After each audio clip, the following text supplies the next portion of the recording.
أعوذ بالله من الشيطان الرجيم. بسم الله الرحمن الرحيم. ليس عليك هداهم ولكن الله يهدي من يشاء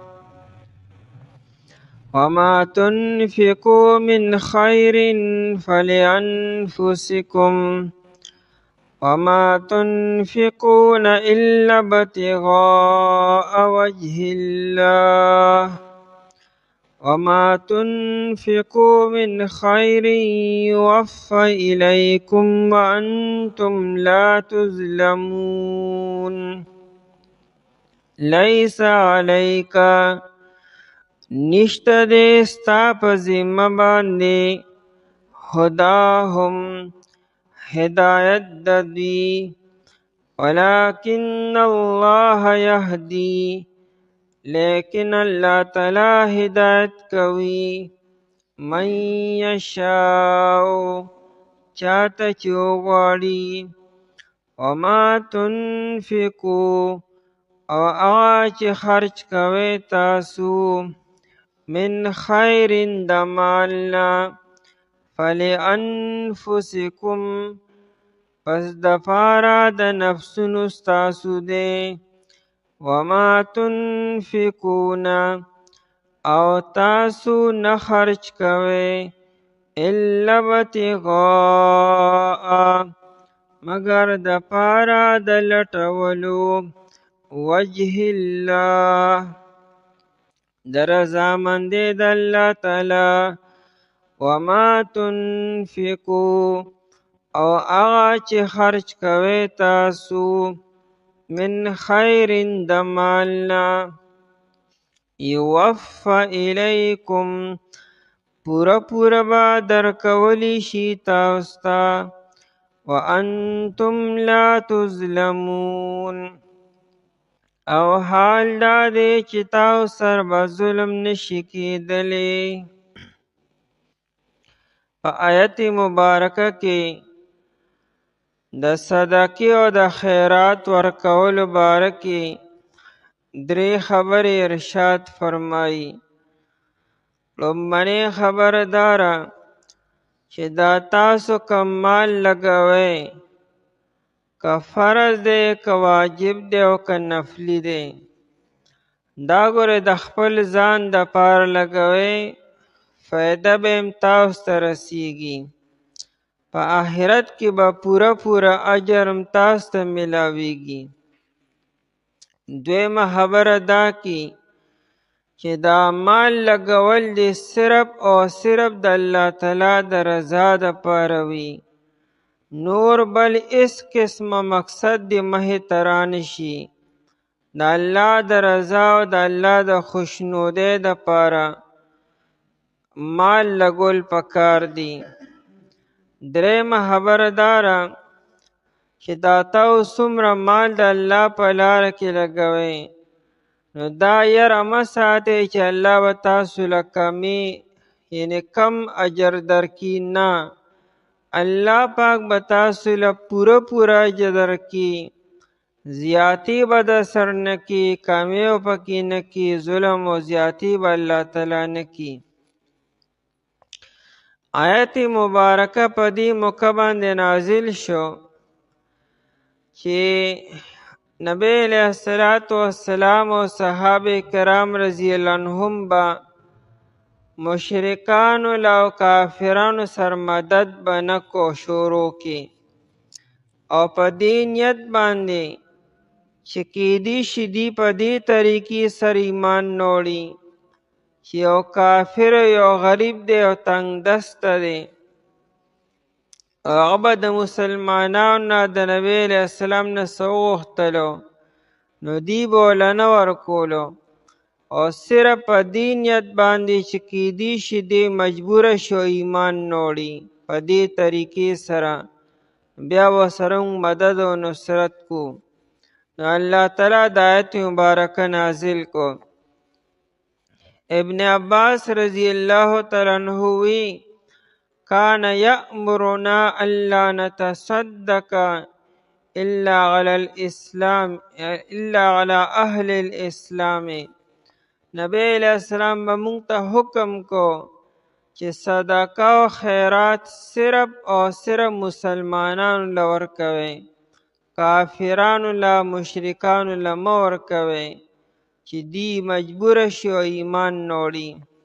دارنګې سعید ابن جبیر رحمه الله وی نبی علیہ السلام فرمائی لا تصدقوا الا علی اهل دینکم، صدقه مکوئ مگر په خپل دین والا باندې کوئ، مسلمانانو باندې کوئ.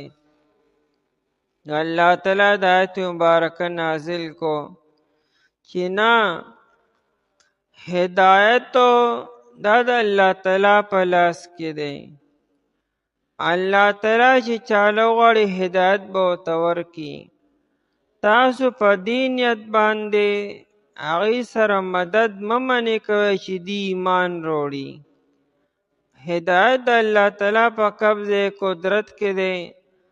ستاسو یو ورور بای دی، غریب دی، اگر چې غیر مسلمه دی او ضرورتمند دی او تاسو نه څه وغوښتو او ستاسو وس او طاقت شته نو مدد او نصرت ورسره وکړئ. په دې نیت باندې تاسو چې انکار کوئ چې دی ایمان نه راوړي یا دی کافر دی، کفر او ایمان دار چې خپل ذاتی دغه دی، خو باقی انسانیت تقاضا داره، د ورورولۍ او د بایچارې تقاضا داره. ستا رشته دار دی او غیر مسلمه دی او ضرورتمند دی، واقعي هغه باندې یو آفت راغلی دی، بیماري پرې راغلی ده، تنګ دسته دی، بېدره شوی دی، نو ته ورسره مدد او نصرت وکړه. د هغه په مذهبي رسوماتو کې شرکت مه کوه او د هغه د مذهبي تهوارو او د مذهبي رسوماتو مذهبي عبادتخانو کې ورسره مدد مه کوه چې ته وله ګرجه جوړه کړې، ته وله چرچ جوړ کړې یا ته وله بتخانه جوړه کړې. دا مه کوه. یا د هغه چې کوم مذهبي تهوار دی، خولی ده یا د هغه بل داسې کرسمس ډیره، هغې کې ورسره تعاون مه کوه، خو د مستۍ خبرې دي. باقی داره چې یو کافر دی او بیمار دی، یو کافر دی او بال بچه دار دی او تنگ دسته دی، یو کافر دی او آفت پې راغلی دی او هغه ته ضرورت دی او ستا نه غواړي، نو هغه سره مدد او نصرت کولی شي، خیر خیرات او صدقه ورکولی شي، تعاون او مدد ورسره کولی شي، قرض ولم ورکولی شي.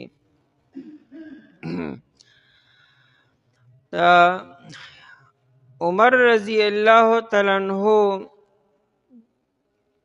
بخاری کې روایت ته یو پیرا د مدینی منوره کې د نبی علیہ السلام جمعات مخې ته به د جمعې په ورځ بازار لګېدو. ځکه ډېر خلک به جومات ته لمانځه له راته نو د جومات مخې ته به یو لوی بازار ولګېدو. هسې بازار چې و نه د مدینې منورې نه بار و. عمر رضی الله عنه پای کې یو جوړه ولیده، د ریحمو ډېره ښکلې جوړه شوې جوړه وه. د عمر رضی الله عنه خوښه شوه. هغې نبی علیه السلام ته راوړه، وجي دا جوړه دله اخلم نه یا تاسو یې واخلئ، چې کله وفد راځي، میلمانه راځي، تاسو به یې ورته اچوئ نو ښکلې به ښکارئ. او دارنګې د جمعې مانځله چې تاسو راځئ نو دا به اچوئ، یو ناشنا شان شوکت به وي ستاسو. نبی علیه السلام وفرمایل چې دا خو د ریحمو ده او ریحم خو الله تعالی حرام کړي دي په نارینو باندې. وی دا خو د هغه چا لباس دی چې د چا لباس په آخرت کې بني. نو نبی علیه السلام هغه جوړه واپس کړه. عمر رضی الله عنه دې نه پس یو څو ورځې بعد نبی علیه السلام ته ښکلې ښکلې کپړې راغلې. نو پای کې یو د ریحمو یو ښکلې جوړه نبی علیه السلام ما له راولېږله چې دا د عمر رضی الله عنه دپاره ده. نو چې ما هغه جوړې ته وکته خو د ریحمو وه، نو ما ته هغه زړه واقعه رایاده شوه چې نبی علیه السلام خو پخپله زه منې کړم چې دا ما اخله، دا خو د غیر مسلمو کپړې دي. نو ما نبی علیه السلام ته ووایي چېرې ځي، تاسو مال هغه جامې راکوئ چې کوم پخپله تاسو ناچئ او منې کوئ. نو مال هم راولېږلې. نو نبی علیه السلام وایي چې ما خو تا له دې لپاره نه وی درلېږلې چې دې پخپله واچوه، ما خو تا له دې ملکیت درکو، باقي چې چا لپاره دا جایز دي هغې دې واچي. لکه د ریحمو لباس زنانه اچولی شي نو بس ټیک ته هغې له یې ورکه یا بل چا له یې ورکه. بیا عمر رضی الله عنه په مکه مکرمه کې د هغه رضاعي رورو، نه مشرکو، رور یې و رضاعي خو مشرکو. نو عمر رضی الله عنه هغه قیمتي جوړه مکې مکرمې ته ولېږله مشرک رور له. نو هغه مشرک کافر دی او مکه مکرمه کې دی، لیکن عمر رضی الله عنه به طور هدیه او تحفه خپل رور له ولېږله.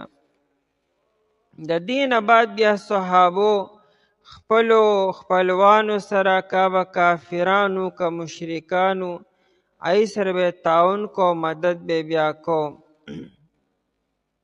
دا ثمامه بن اسال رضی الله تعالی عنه چې دی دا د بنو حنیفه سردار دی، دې له ایمان نو راوړی، دې ته عمرې له صحابه کرام رضی الله تعالی عنهم نجد طرف ته تللي وو چې واپس راتلو نو دې یې ولیدو، نو دې یې ګرفتار کو. هغې دې نه پېژنده چې دا د خپلې علاقې سردار دی او نه د خپل ځان ښکاره کو چې زه خو ډېر لوی سړی یم. خیر صحابه کرام رضی الله عنهم دې راوسته مدینې منورې ته. نبی علیه السلام چې دې ولیده ویې پېژندو چې دا خو ثمامه بن اسال دی، د خپلې علاقې ډېر لوی سردار دی. نبی علیه السلام دې جومات کې وتړو په ستنې پورې، او 3 ورځې به نبی علیه السلام د سره میلاوېده او ثمامه څه حال دی، د ایمان ته او اسلام ته رغبت نه پیدا کېدو. 3 ورځې بعد نبی علیه السلام لکه دې پرېږدئ، صحابو یې دې خو به جي لړ شي خپلې علاقې ته، وایي زه دي.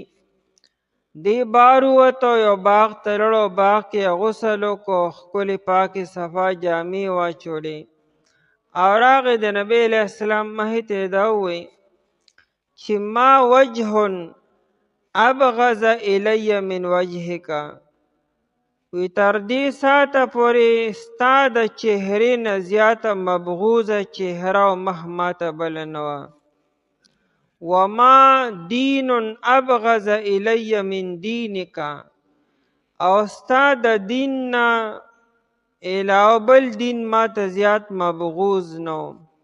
ولا بلد ابغض الی من بلدک، ستا د دې ښار نه د مدینې منورې نه زیات مبغوض ښار ماته بل نو. ولقد اصبحت، اوس زه په دې حال کې ما چې ما وجه احب الی من وجهک، اوس ماته ستا د چهرې نه او د مخ نه زیات محبوبه چهره بله نشته دی. وما دین احب الی من دینک، او ستا د دین نه زیات ښکلی محبوب دین ماته بل نه ښکاري. ولا بلد احب الی من بلدک، او ستا د ښار نه زیات محبوب ښار ماته بل نه ښکاري. او بیا د کلمه ووایي. بیا د نبی علیه السلام ته وایي چې زه خو عمرې له تلم او صحابو را ګرفتار کړمه، نو زه عمره کول غواړم. نبی علیه السلام ورته د عمرې احکامات وښودل او دې لاړه عمرې له. چې مکې مکرمې ته ورسېدو، هلته خلکو ته پته نه وه چې دې مسلمان شوی دی. خو د اسلام پرچار شروع کو، دعوت شروع کو. کافرانو ته خو بېدینه شوي، نو کافرانو ده ته بد رد ووایي، کنځلې ورته وکړي. نور یې ورته څه ونه کړي چې دا خو د خپلې علاقې سردار و، نو نور بد رد ورته ووایي. ده قسم وخوړو چې تر څو نبی علیه السلام ماته اجازت نی کړي که نه، که تاسو ته بنو حنیفو نه یو دانه تاسو له راله که نه، د مکې مکرمې غلې او دانې به د بنو حنیفه نه راتلې په هغه لاره باندې. ده وایي زه د خپلې علاقې سردار یم او چې څنګه لړ شم او په تاسو باندې هر څه بند کم، غلې او دانې به تاسو ته نه راځي. دې لړو واقع هغه شانتې وکړو چې په مکه مکرمه باندې هر څه بند کړي، تر دې چې دلته کې مکه مکرمه کې شارټیج راغی. کافرانو نبی علیه السلام ته خط راولېږه. دا هغه خلک دی چې نبی علیه السلام یې حرم شریف ته نه پرېښودو.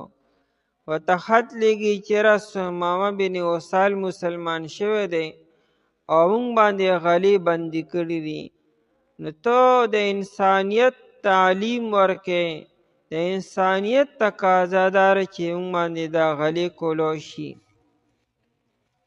اوس نبی علیه السلام خدا کوئی به دی اوس مجبوره دي چې دا ته چې ایمان راوړې کني نو نه در پرېږدم درته.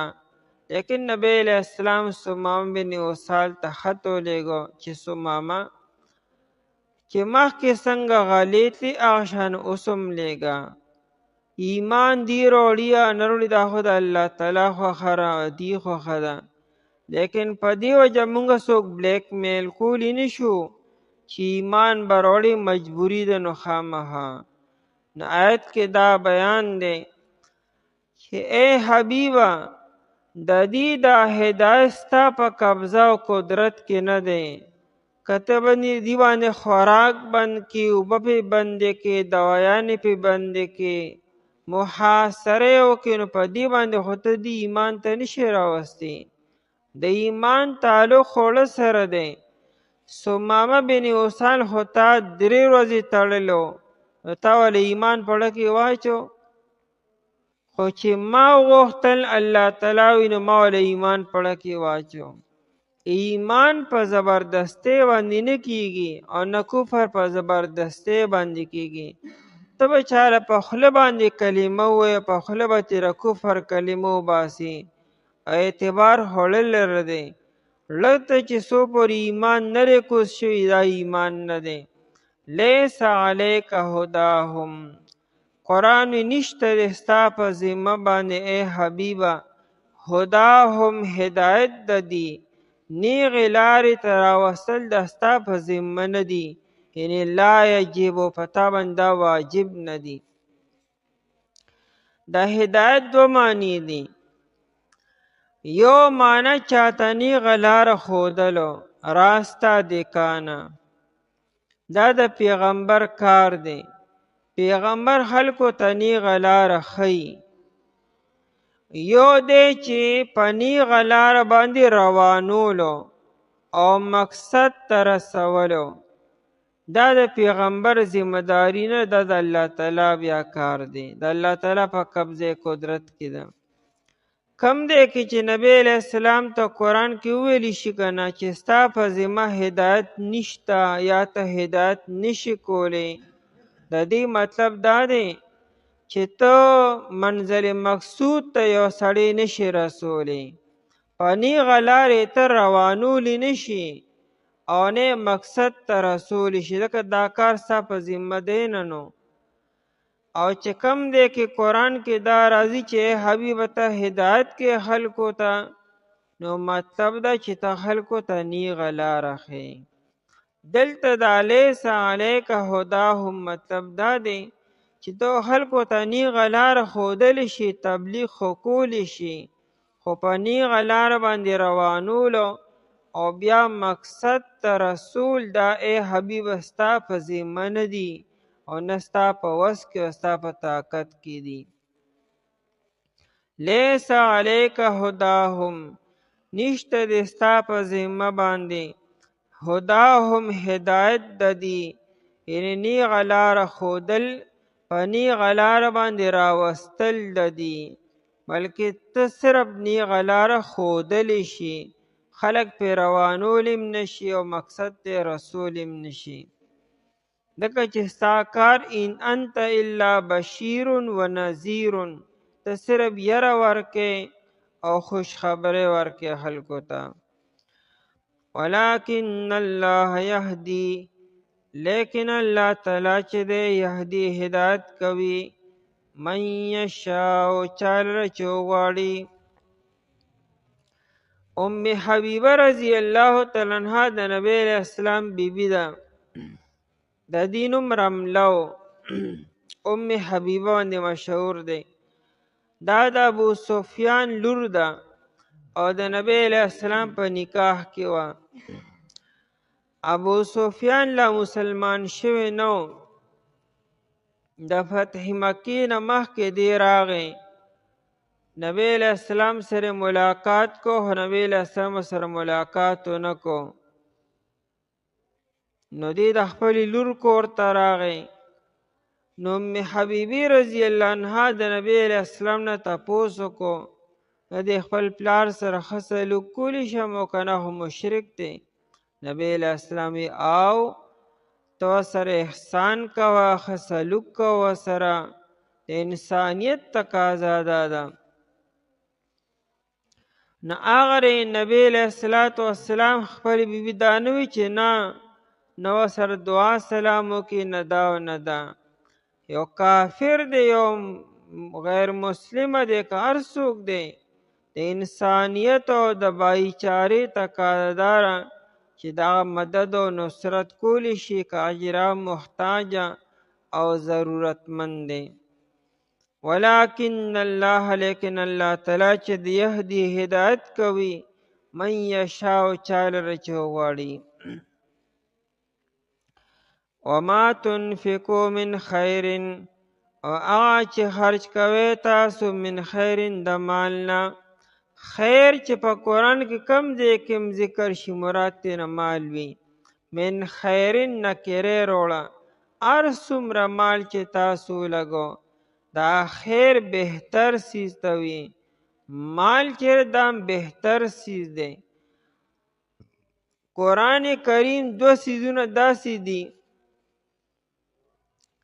چې آیت قوامن ویلې دی د انسان بقا او د دنیا بقا په دغه دو خبرو باندې ده قرآن کریم دو خبرې بیان کړي چې خلک به باقی وي او د انسان زندگی او باقی وي یو بیت الله شریف دی جعل الله الکعبة البیت الحرام قیاما للناس د خلکو دا قوام او درېدل او د خلکو دا بقا د بیت الله شریف د وجې نه چې بیت الله شریف په ځمکه باندې موجود دی قائم دی نو خلک به موجود دي او چې دا د ځمکې نه روان شو بس خلک به بیا روان شي قیامت به قایم شي او دویم قرآن کریم مال چې دی ولا تؤتوا السفهاء اموالکم التي جعل الله لكم قیاما دا مال کمکلو ته مه ورکوئ ماشومانو ته مه ورکوئ زنانو ته مه حواله کوئ لیونو ته مه ورکوئ دا مال ستاسو د قوام او د بقا یو ذریعه ده نو دا مال چې دی دې سره د انسان به باقی وي د انسان یو لویه سهارا ده دا مال به ذات خود دا مضموم سیز نه دی چې څومره موږ مضموم بیانو د دې استعمال چې ناغیل اعتبار دی مال چې انسان سری دا انسان د پر حفاظت دی او کاد الفقر ان یکون کفرا نبی علیہ السلام فرمائی نزدې چې تاسو د غریبۍ د لاسه کفر اختیار کړئ صبر به ونه کړی شئ قناعت به ونه کړی شئ او مال ته به ټینګ نه کړی شئ نو اسلام به پرېږدئ نو دا من خیرن نه مراد مال دی که لږ دی او که ډېر دی وما تنفقوا من خیر، او هغه چې خرج کوئ تاسو من خیر د مال نه، که لږ دی او که ډېر دی، فلانفسکم پس د پاره د نفسونو خپلو، یعنې دا د خپلې فایدې دپاره کوئ، نه هم په الله باندې احسان دی، نه هم په غریب باندې احسان، نه په فقیر باندې احسان، نه په بل چا باندې، دا خپل ځان دپاره کوئ. لانفسکم بیا وی د دې چې کم نفع ده، کم اجر دی، کم ثواب دی، هغه به صرف او صرف تاسو ته میلاویږي په آخرت کې، او دنیا کې به تاسو ته الله تعالی بدله درکړي.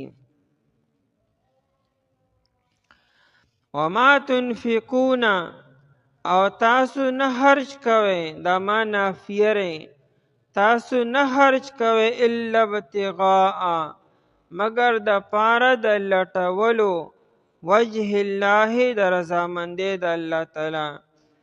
دې کې تفسیر قرطبي لیکي وی الله تعالی د صحابو تعریف وکړو چې صحابو دا تاسو چې مال لګوئ دا صرف د الله د رضا دپاره لګوئ، او دې کې مونږ ته هم ترغیب دی چې د مال لګولو وجه صرف او صرف د الله رضا دی وي، بل یو مقصد او رشته داری او خپلولی او عزیز ولی او دارنګې نور مقاصد دی پکې نه وي، بس چې دا چې الله راضي شي، او د الله د رضا به څنګه پته لګي؟ دای علامت دا دی چې ته یو انسان سره خیرات کې، مدد و نصرت کې، او بیا په آینده زمانه کې ستا هغه سره څه کار پیښ شو، هغه ستا مدد ونه کړو، ته هسې مې بلا صدقې وکړې، هسې مې خیراتونه وکړو، په کار مې رانلو، پوه شه چې دا تا د الله د رضا لپاره نه دی کړي. کنی که دا تا د الله تعالی د رضا دپاره کولی او سبا هغه تا سره هیلپ ونه کي، نو ستا پړه کې به داړو راتله نه چې ما ته چا وایي د سره صدقې کوه، ولې دا تا د سره کوي، تا خو الله تعالی له هر څه ورکړي دي. نو دا د انسان بیا پته لګي په زندګۍ کې، اصل کې دا الله تعالی د انسان هغه دننه چې کوم خیرې دی که نه هغه الله تعالی ښکاره کي، چې دنیا کې به ستا خامخا سره واسطه راشي په یو طریقې سره، او چې ستا واسطه رانه هغه تا سره لاس ونه کو او هیلپ یې تا سره مدد یې ونه کو، بیا به ته له خولې نه خپل جذبات ښکاره کوې، چې جذبات یې دا ښکاره کړو پوه شه دا صدقه ستا د الله رضا لپاره نه وه، کنې تا به وایي ما خو هسې م الله له ورکړی دی، که دې ما سره مدد کي او که نه کي. الا ابتغاء مگر د پاره د لټولو وجه الله د رضامندۍ د الله تعالی، یا دا ما چیرې په معنی د الله سره دی، یعنې لا تنفقو الا ابتغاء وجه الله، تاسو خرچ مه کوئ، خو که کوئ نو صرف او صرف د الله تعالی د رضامندۍ دپاره وکئ. وجه عربی کې مخ ته وایي، لفظي معنی دار ابتغاء وجه الله، د پاره د طلب کولو د لټولو د مخ د الله تعالی.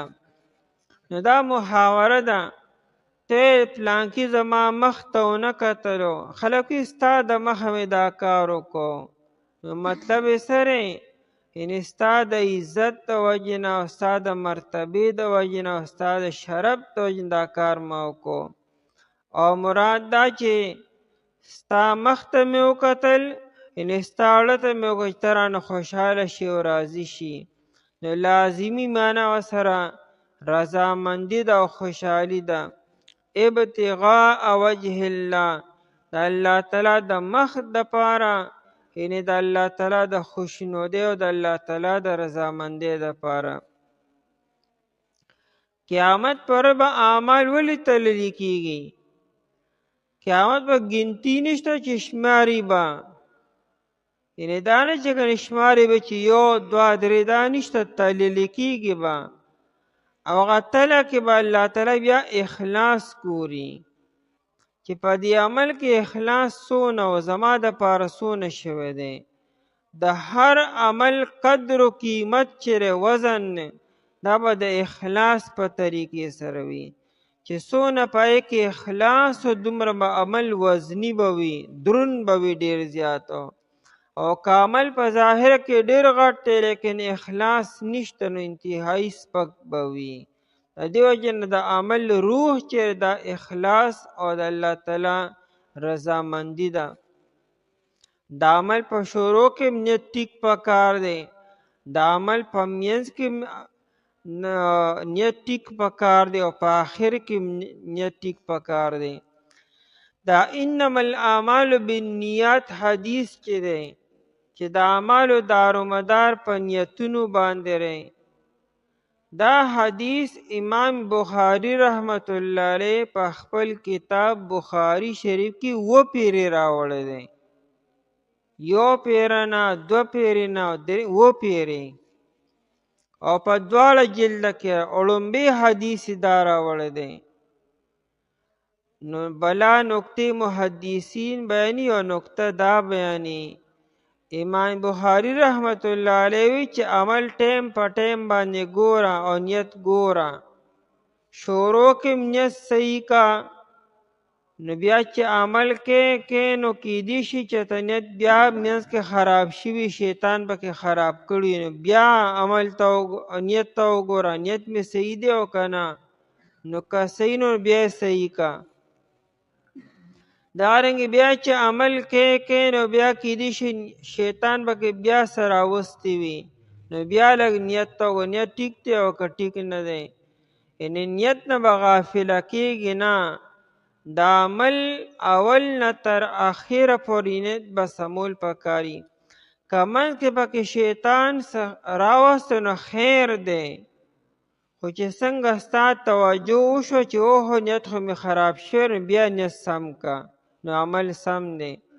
او که تا د شروع نه تر اخره پورې چرته پکې نیت ته ونه کتلو، نو بس پوه چې عمل ضایع شوی دی. وما تنفقوا من خیر، او هغه چې خرج کوئ تاسو من خیر د مال نه، یوفی الیکم پوره به درکولی شي تاسو ته. یوفا توفیه ویل کېږي اکمال الشیء، یو څیز کامل کول او پوره کولو ته ویل کېږي. دا کمال چې تاسو لګوئ دې کې به کټوتي نه دې کې ټیکس لګېږي به نه پکې کټوتي کېږي، دا به تاسو ته پوره ملاویږي، ویت پرافټ به تاسو ته ملاویږي. دا یوفی الیکم پوره کامل طریقې سره به تاسو ته الیکم درکولی شي په آخرت کې. وانتم لا تظلمون، او تاسو سره به ظلم نشي کېدلی. ظلم څه ته وي؟ چې ته چا په حق کې کمی وکړې، دا کېدي 1000 روپۍ تا وله 900 ورکړې، دا تا سره ظلم وکړو، او کم ورکول دا ظلم دی، او الله تعالی به کم نه ورکوي، نو ظلم به نه کړي تاسو سره. چې څونه ته یادې کړي د هغې نه به له ډېرې درکړي، چې انسانو په خپله خو یا الله دا بس دی. د قیامت په ورځ به الله تعالی انسان ته یې بنده دا کافي دی ستا دپاره، چې بنده په خپله وي چې او یا الله بس دا ډیر دی. د انسان بیا وګوره انسان به څنګه مړیږي، دنیا کې دا انسان مړیږي لا. ای د خاورو جوړه دنیا پسې نه جوړه، هله به ته جوړ شي چې په خاورو باندې موړ شي. انسان په دنیا کې دارې مړیږي، نو هلته به دې څنګه، هلته خو انسان علم هم سیوا شي، هر څه به وویني، وایي به نورو چې انسان وي بس نه الله تعالی وي زه بس و. نو تاسو به هغه ظلم څنګه وکړي او کمې به سره څنګه وکړي. وانتم لا تظلمون، او حال دار چې تاسو سره به ظلم نشي کېدلی، یعنی کمی به نشي کېدلی. نشته دی پتا باندې هدایت د دی، لیکن الله تعالی هدایت کوي چاته چې غواړي. او هغه چې خرج کوي تاسو د مال نه په دپاره د نفسونو ستاسو، او تاسو نه خرج کوئ مګر دپاره د لټولو د رضامندۍ د الله تعالی. هغه چې خرج کوي تاسو د مال نه پوره پوره به درکوي تاسو ته، او تاسو سره به ظلم نشي کېدلی. اعوذ بالله من الشیطان الرجیم. بسم الله الرحمن الرحیم.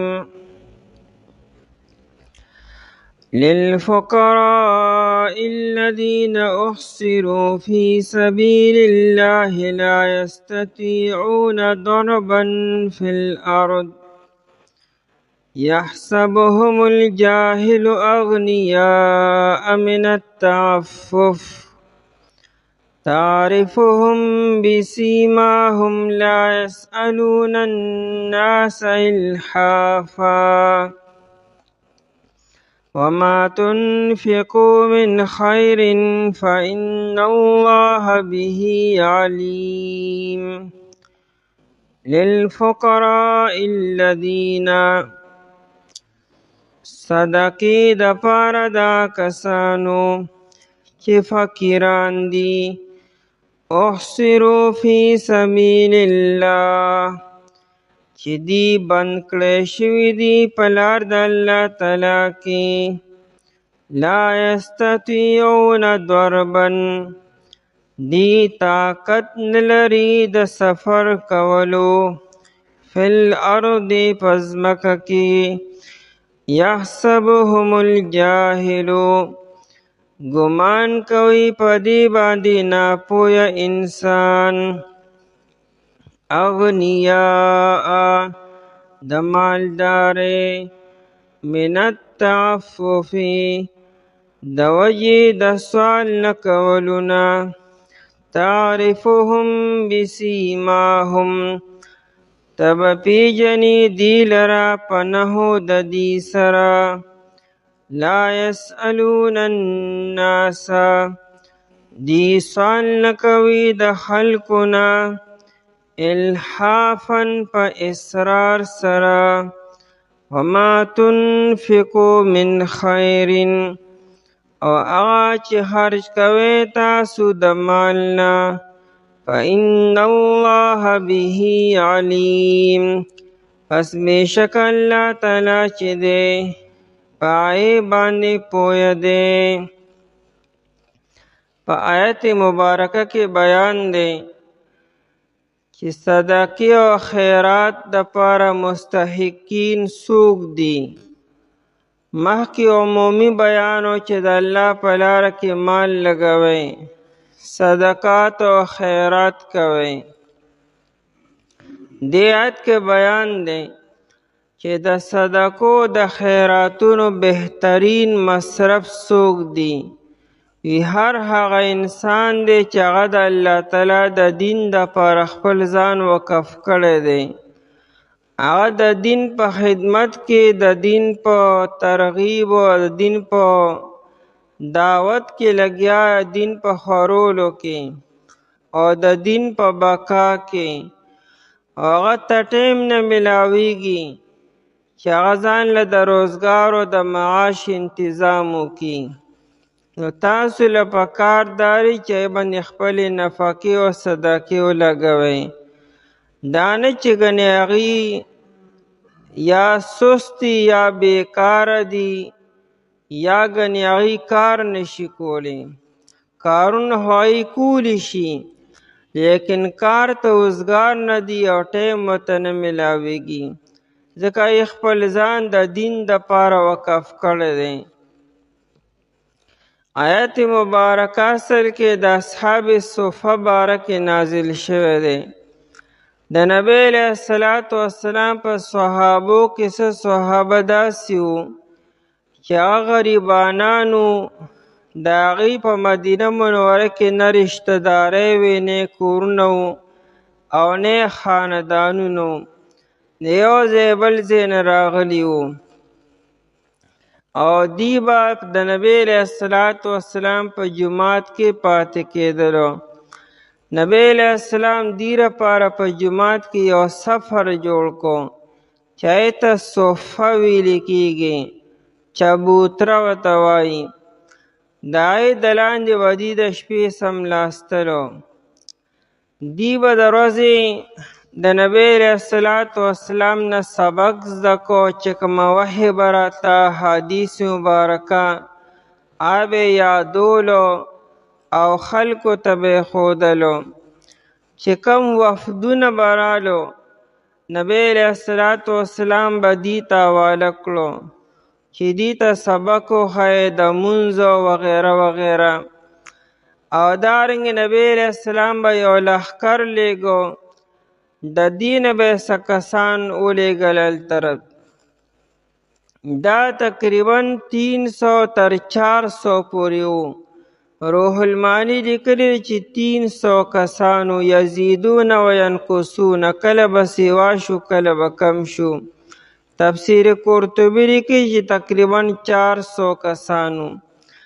ابو ذر غفاری رضی الله عنه زم په دې کې ومه، زم په دې اصحاب صفاو کې ومه.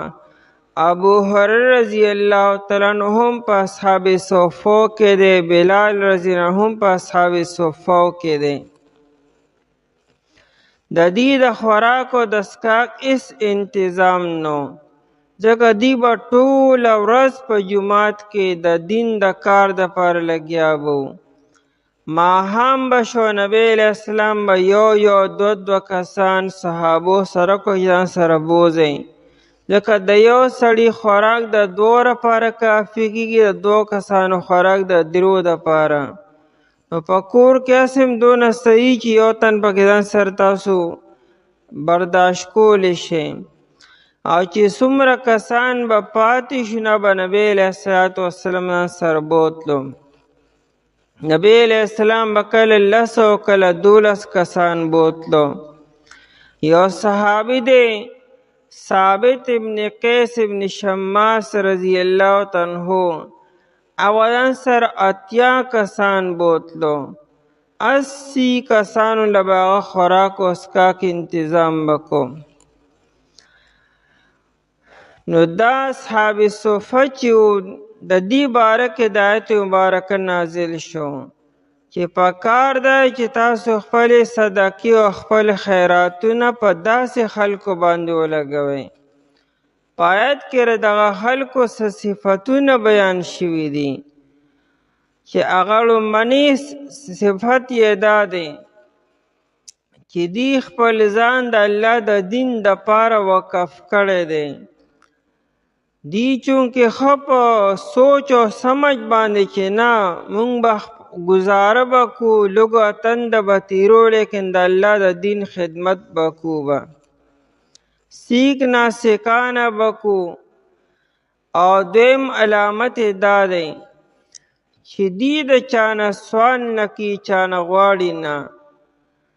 هیچ چاته هم په خوله باندې نه وایي چې زما له څه راکه، یا طالب علم یم یا ما سره مدد وکړه. اشارتن کنایتن ویلی شي، لیکن صراحتن چاته په خوله باندې نه وایي چې ما سره دا وکړه ما سره دا وکړه. او دریم علامت یې دا دی چې ځان مالدار خلکو هغې دا خیال دی چې دا ښه مالدار دي، ځکه دی د خلکو نه سوال هم نه کي. نه د خلکو ګمان دا دی چې دا خو صاحب استعداد دی او مالدار دی، حالانکه هغې د خلکو نه غواړي نه، د خوددارۍ د وجې نه او خود اعتمادۍ د وجې نه. او څلورم خبره دا که چېرې فرض که د خلکو نه څه نه څه غواړي نو بیا اصرار نه کي او مداومت هم نه کي او انخلي نه چا پورې چې نه خامخا به راکوي، څوک مجبوره کي نه، یعنې به قدر ضرورت بیا غواړي. ابو هريره رضی الله تعالی عنہ د مدرسې طالب علم و. د به ټوله ورځ د نبی علیه السلام حدیثونه یادولو. د دا معمول و چې نبی علیه السلام به سحر د کوره څنګه راووتو په دروازه به دی ناستو. دی به نبی علیه السلام سره شو. نبی علیه السلام به چې سم کول دی به ورسره و. که میلمه به راتو که کوربه او که بل څوک او بل څوک. نبی علیه السلام چې تر څو واپس کور ته نو ننوتی دی به تر هغې پورې نبی علیه السلام پسې نښتی و چې د نبی علیه السلام یو خبره د ابو هریرې د غوږونو نه پاتې نشي. ټولې خبرې به چې څومره اورېدلې وي بیا به یې ماوستن هغه یادولې. د هغې تکرار به یې کو چې رانه هېرې نشي. د نبی علیه السلام سره صرف 3 کاله تیر کړي دي. دی وخت کې چې موږ سره کوم د حدیثو مبارکو چې کومه ذخیره موجود د کتابونه دي په هغې کې د ابو هریرې رضی الله تعالی عنہ روایتونه ټول نه زیات دي. 5374 احادیثو دا دی وخت کې د ابو هریرې رضی الله تعالی عنہ نه منقول او موجود دي. حالانکه 3 کاله تیر کړي دي. دی وی چې زما بل څه کار نو ما دا هر څه قربان کړو چې زه به دا کار کوم چې د نبی علیه السلام حدیثونه زما نه هیر نشي او زما نه پاتې نشي. نو دی وی زه به اکثر وږی وم. نو سوال خو به مې کولی نه شو چې چاته چې ما له څه راکه. نو لاره کې به ولاړم. نو دی که به چې یو صحابي راغی نو ما به ترې هسې نه چې رګې د دې آیت څه مطلب دی او مطلب مې دا و چې دی ما سره روان کي په لار لاره راته خبره م کي او تر دې چې ما به کور ته م بوځي خوراک به راباندې وکړي. ما ورته د آیت د تفسیر باره کې تپوس وکړو. دارنګې ابوبکر صدیق رضی الله عنه ما تپوس وکړو لیکن د هغه م کور کې گنجایش نه و نو زه یې بونه تلمه. عمر رضی الله عنه هم بونه تلمه. دې کې نبی علیه السلام راووتو. چونکې ټیم د روټۍ و ما ترې د مسلې تپوس مې کو. نبی علیه السلام وخندل او پوه شو راځه ابو هریره. نو ځان سره یې کور ته بوتو. نو دا اشارتن کنایتن خو به د خلکو نه سوال کو خو لیکن صراحتن نه به د خپل حال نه نه د چال نه او نه د کال نه نه په خوله باندې چاته وي او نه به داسې حالت جوړو چې مال څه راکه. صراحتن سوال به دي د خلکو دونه خودداري په دې کې موجود وه. نو د دې داسې خلک د زکات او د خیراتونو او د نفقو د صدقو مستحقین دي. نور غریبانان لم ورکول پکار دي. حصر نه دی چې ګنې صرف دی له ورکوې. هر یو غریب انسان دی. مخکې ویلی شو کافر لم ورکولی شي صدقه او خیرات ورکولی شي. خو بیا بهترین څوک دي نو بیا د بهترین مصرف دا چې کوم د دین طالبان دي د دین زده کوونکي دي دین زده کي یا دین خلکو ته ښي یا دین خلکو کې پیلاوهي یعنې هغه د خلکو د اصلاح سوچ او فکر کې خپل ځان وقف کړی دی. داسې خلکو بیا موږ له تلاش پکار دی.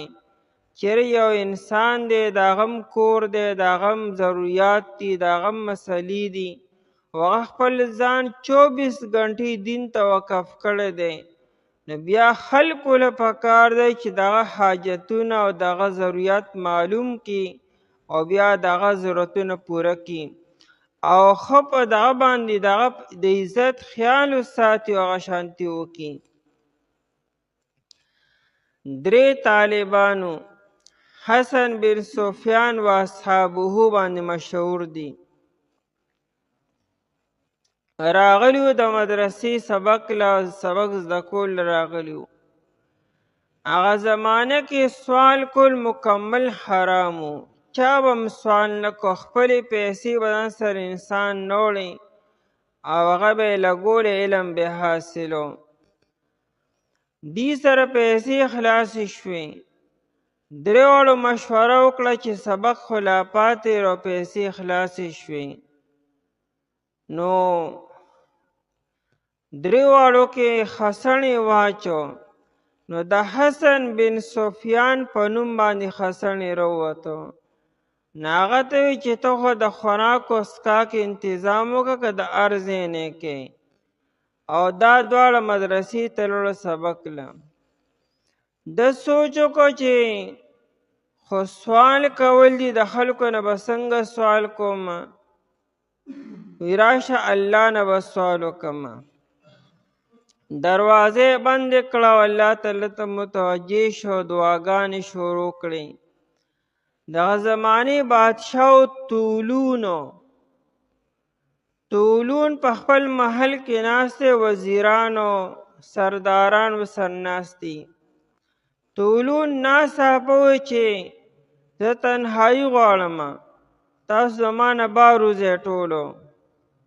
او دی یوازې خپل کمرې ته ننوتو او دی نیم اوده او نیم ویښ دی چې په دې کې ګوري چې بره د اسمان نه داسې یو مجسمه ورته ظاهره شوه. هغه سرلاسه کې چاړه ده او را روان دی ورته ګوري او ده خواله راله او هغه ده ته وي چې ادرک الحسن بن سفیان و اصحابه، د حسن بن سفیان او دغه د ملګرو خیال وساته او د هغې ضرورت برابر که.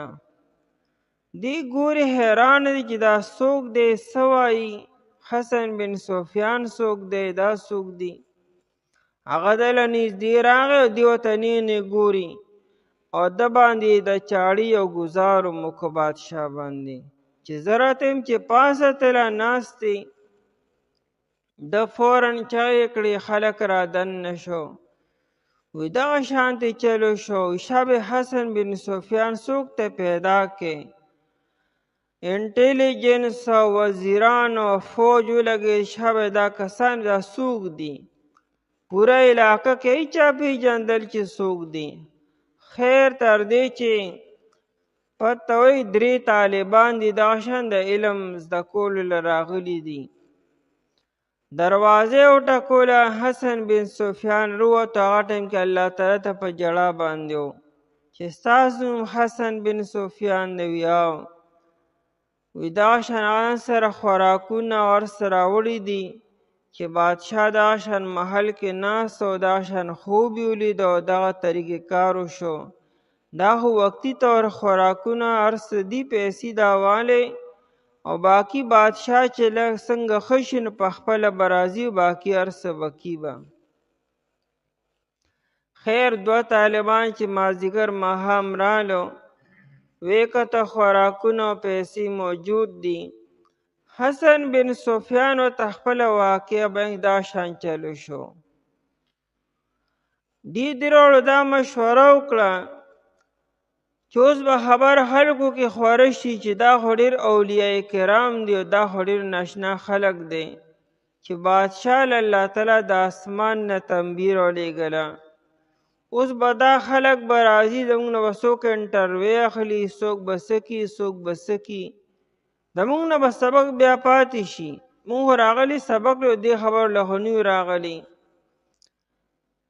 خلک ګرځي که نه سسته شهرت پسې چې ډېر په اسانه شهرت موږ ته میلاو شي.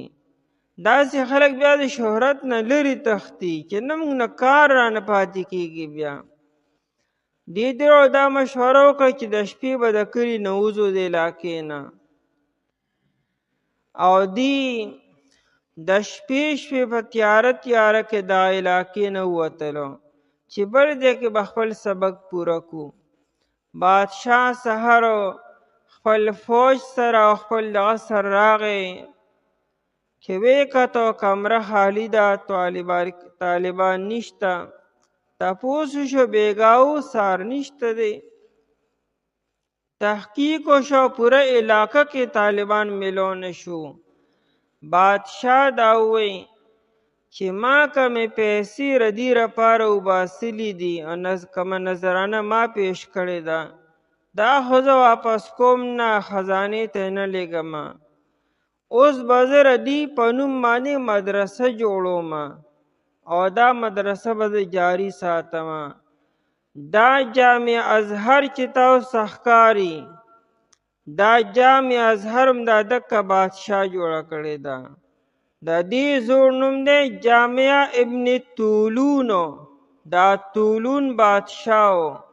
دا همدغه طریقې سره د مدرسه کولو کړه. دا جامع ازهر دا د هغې نه چې 100 کاله وشو، دا شروع ده او دې نه څونه لوی لوی امامانو سبق ویلی دی، لوی لوی نامې ګرامې امامانو، دا اوس هم دا شان سره موجود ده. دا په دې طالبان دا قربانۍ دي چې سوال یې چاته نه دی کړی، صرف د الله نه سوال کړی خلکو نه. حالانکې هغوی ته به بادشاه څه نه ورکولو، محل ته به یې بوتلو، څه به یې نه ورکولو. دا صرف دین طالبانی چې هغوی مقصد صرف او صرف علم وي، نور خبر د هغوی مقصد نی. نو آیت کې دا بیان دی چې داسې خلق معلوم کې پیدا کې چې هغوی واقعي د دین طالبان دي، صحیح علم زده کړي او هغوی سبا د امت قیادت کولی شي، عملی میدان کې کار کولی شي، خیرخواهي د خلکو کولی شي. داسې خلکو باندې خپلې منښتې، خپلې نذرانې او خپل خیراتونه او خپلې صدقې هغه دې له ورکړي او ښه په عزت باندې ورکړي. للفقراء الذین، للفقراء یعنی هذه الصدقات للفقراء، دا صدقې چې دي چې مخکې نه بیان را روان دی، للفقراء د پاره د فقیرانو، یعنی اصل حقدار د دیم دک خلق دی. للفقراء د فقیرانو ته، فقراء جمع د فقیر ده، فقیر د فقار نه دی او فقار د ملا دی اډوکي ته وي، د ملا د اډوکي چې ماشي ته فقار ویل کیږي. دی فقیر ته فقیر ځکه وي چې د ډېر غریبۍ د لاسه او د مزدورو د لاسه د ملا د اډوکې مات شوي وي. للفقراء الذین، د پاره د فقیرانو هغه کسانو، احصروا فی سبیل الله، دا د دې لومړنی علامت دی. اصل د دین طالب علم او خادم به څنګه پیژنې چې د خپل ځان وقف کړی دی مدرسې ته او د دین خدمت ته. احصرو دی قید کړی شوي دي، فی سبیل الله په لار د الله تعالی کې. چا قید کړي نه دي، خپل ځان یې په خپله قید کړی دی. دې کې د مدرسې طالبانو ته هم یو اشاره ده، اصل طالب هغه دی چې خپل ځان قید کړي، چې گویا کې ځان له دې خپو ته بیړۍ واچي او د لاس هتکړۍ واچي چې زما کار به صرف او صرف سبق وي. د به نه غمي او نه به هادي، نه اټې او نه پټې، صرف او صرف د مدرسې کار به یې دو. دا اکرمه چې و، اکرمه دو دي، یو صحابي دی د ابو جهل زوی رضی الله عنه، هغه نه دی. یو اکرمه بل دی، دا د ابن عباس رضی الله عنه غلامو، هغه بیا آزاد کو. نو بیا دا د ابن عباس رضی الله عنه شاگرد دی. د ابن عباس رضی الله عنه چې څومره علم دی دا ټول اکرمه رضی الله تعالی عنه ته منتقل شوی، د خور کړی دی. نو د شروع کې به سبق سم توجه سره نه وي. بخاري کې دا روایت دی. ابن عباس رضی الله عنه به دې تړلی و او دله به یې خپو ته بیړۍ اچولې وي چې سبق به په زوره باندې وایي. بیا وروستو ده کې سمجداري م راله او خو بیا دې سمجدار شو، نو بیا به بیړۍ ترېنه پرانستې او بیا صحیح علم یې زده کو. نو دا ځان به پخپله بندی به دې مدرسې ته دې علم ته. دا علم داسې په اسانه نه زده کېږي چې د طالب علم 19 کارونه وي او 20 کاري سبق وي او چې دې سهار پاسې 19 کارونه به نور کي یا به 20 کار سبق وي. دا سبق نه زده کېږي. دې ته به ځان مکمل هر څه نه به ځان وباسي هلې به علم زده کېږي. احصروا فی سبیل الله چې دې قید کړی شوي دي. دا مولانا عبدالحی لکھنوی صاحب دی. 110 کتابونه لیکلي دي. 38 سال عمر کې دی وفات شوی دی. په 38 سال کې 110 کتابونه. دې کې خو دا 15-16 سال د ماشوموالي واخله. او یو کتاب داسې نه چې ګنې رسالې دي. 10 جلده کتابونه پکې شته دي. او کتاب یې کتو. د کتاب کتو دوران کې اوبه غوښتې مطالعه کول او اوبه راکړئ. پلار وی ځه د کوره مې علم لړو. وی د ما خو دنه دا امید نه و چې دې مطالعې دوران کې اوبه غواړي به. دې کتاب ګورې د اوبو ته څنګه توجه لړله. مور وی ځه پته به ولګي. مور وله سرکه په اوبو سرکه وله په ګیلاس کې ورکړه. ګورو چې دې پیژني او که نه. هغه کتاب هم کته سرکه وڅښله. هغه ته دا محسوس هم نشو چې ما سرکه وڅښله که ما اوبه وڅښلې. نو پلار وی الحمدلله علم کور کې شته دی. علم په دې طریقې سره زده کېږي. احصروا فی سبیل الله چای بند کړی شوي دي قید کړی شوي دي په لار د الله تعالی کې. لار د الله تعالی نه مراد او یا جهاد دپاره خپل ځان وقف کړی دی. لکه هغه د اصحاب صفه چې وو هغوی به جهاد فی سبیل الله دپاره خپل ځان وقف کړی و. او دارنګې د دین د زده کولو دپاره یې خپل ځان وقف کړی یعنې خپل ځان یې بند کړی دی. لا یستطیعون ضربا فی الارض دا دویم علامت دی. دی طاقت نه لري د ګرځېدلو. ضربن معنی سفر کولو. فی الارض په ځمکه کې. په ځمکه کې د ګرځېدو طاقت نه لري. چونکې مزدوری شو او دارنګې کار کسب شو. دا انسان په سفر کې حاصلي. دې تر سفر دپاره ټیم نشته او موقع نشته دی. د طلب معاش دپاره بار نشي وتی. د کلي نه بار او یا نورو علاقو ته نشي تللی. ځکه که چېرې ځي نو سبق ته نه پاتې کېږي او که چېرې ځي دین تقاضې ته نه پاتې کېږي. یا دویم تفسیر دا دی چې دې ځکه نشي ګرځېدی چې هغه زمانه کې علاقه د کافرانو د مشرکانو وه او دې د مدینې منور نه بار نشو وتی ځکه چې کافران پې نه تسلط حاصل نه کړي. ضربن فی الارض د سفر کولو فی الارض په ځمکه کې. د علم دپاره خو سفر کی خو د طلب معاش دپاره ورسره ټیم نشته چې سفر وکړي او کار کسب وکړي. ضربا فی الارض یحسبهم الجاهل دا دریم علامت دی. ګمان کوي په دې باندې جاهل انسانو. جاهل ناواقف ته وي چې د سره نه کیني د ترې نه تپوس کړي چېرې ستاسو ضروریات شته او که نه ستا ګزاره څنګه روانه ده. به دا جاهل دی د هغه نه. دا نه چې ګنې په څه پوهېږي نه په هر څه پوهېږي. خو دا نه چې د طالب علم او د مجاهد د حال احوال نه ناخبر دی چې هغې سره کښېني پاسې نو په پته وپوه شي. یو کمزوري حدیث دی. نبی علیہ السلام فرمایي کن عالما لومبی دا چې عالم جوړ شه، یعنی خلکو ته ښودنه کوه. او متعلما یا زده کوونکی شه، یو عالم سره کښېنه نو څه زده که. او سامعا دریم دا چې دی سره کښېنه دی نه صرف اوره، نه طالب علم او نه ښودنه کې، خو لیکن دی سر اوره صرف د دی خبر چې دی څه وایي.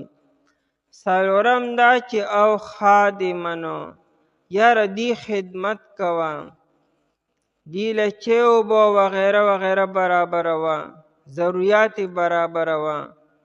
ولا تکن خامسا پنځم مه جوړېږه، کنی نو فتهلک ته به هلاک شي.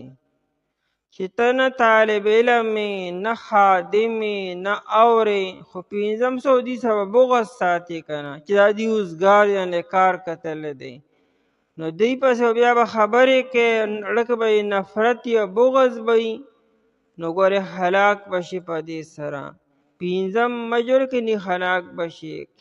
نو جاهل هغه چې دې سره نه کیني او نه پاسي او نه دې ضروریات برابري او نه معلومي به دا جاهل دی. بیا یحسبهم الجاهلو ګمان کوي په دې باندې جاهل او ناپوهه انسانو اغنیا د مالدارۍ، ځکه چې دی دا سپینې سپینې اچولې وي او ګیرې بمبل کړي وي او پټکې یې والې وي او شړشمو تیل لګولي وي، خلکو کې دا خو ماشاءالله ښه برابر دی، حالانکې هغه څه به نور څه نیم دکه چا وله جوړه جامې رالیږلي جوړې کړې، هغه به نه اچي نو څه به اچي.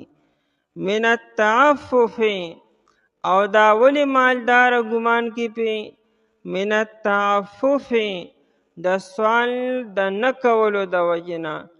تعفف ځان پاک دامن ساتلو، تعفف د تعفیف نه دی، عفیف پاک دامن ته وي، یعنې خلکو نه سوال نه کی، نه خلکو ته خپل ضروریات مخامخ کی. من التعفف د وجې د سوال نه د بچ کېدلو یا د وجې د سوال د نه کولو نه.